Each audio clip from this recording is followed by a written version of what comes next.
Sobre este caso, la jefa de gobierno, la doctora Claudia Sheinbaum, reiteró que la Contraloría General Capitalina investiga las 330 plazas otorgadas de manera irregular al sindicato del Heroico Cuerpo de Bomberos de la Ciudad de México e indicó que los manifestantes fueron engañados por la anterior administración, quien anunció el otorgamiento de plazas que en realidad pues nunca se abrieron legalmente. Por ello es que la doctora Sheinbaum aseguró que para deslindar responsabilidades ya se realizan las indagatorias a los funcionarios relacionados. Escuchemos, estas fueron sus palabras.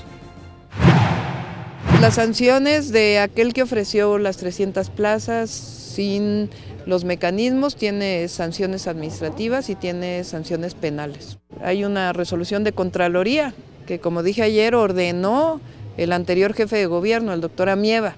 Y el resultado de esa auditoría es que fueron ilegales todas esas plazas. Entonces, pues desafortunadamente fueron engañados.